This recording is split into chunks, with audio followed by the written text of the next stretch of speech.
কদম ফুল পিঠা রূপে গুণে অতুলনীয়। তার রূপ ও গুণের সাথে আর অন্য কোনো পিঠার সাথেই তুলনা চলে না। হ্যালো এভরিওয়ান, আসসালামু আলাইকুম। সবাই কেমন আছেন? আশা করি সবাই ভালো আছেন। কয়েকদিন গ্যাপ দিয়ে আবার চলে আসলাম, আবার রেগুলার হব ইনশাআল্লাহ। আজকে আপনাদের সাথে পিঠার রেসিপি নিয়ে চলে আসলাম। কদম ফুল পিঠা বানাবো। এটা বানানো খুবই সহজ। প্রথমে আমি পিঠার ভিতরে ভরার জন্য পুরটা তৈরি করে নেব। নারকেল এবং গুড় একসাথে অল্প আঁচে কিছুক্ষণ রান্না করলেই এটা তৈরি হয়ে যাবে। সুন্দর স্মেলের জন্য আপনি 2টা এলাচ দিতে পারেন, আমি দেইনি। ও হ্যাঁ, আরেকটা কথা বলতে ভুলে গেছি, এই পিঠাটা রেডি করার আগে আপনাকে বাসমতি চালটা কিছুক্ষণ ভিজিয়ে রাখতে হবে, কারণ পিঠা বানানোর পর আমরা সেটা কোট করে নেব।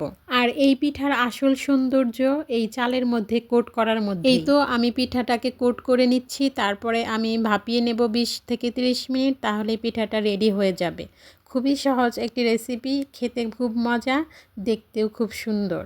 আপনাদের কার কার পছন্দ এই পিঠাটা অবশ্যই কমেন্ট করে জানাবেন, আর কারা কারা এখনও বানাননি সেটাও কমেন্ট করে জানাবেন। আল্লাহ হাফেজ।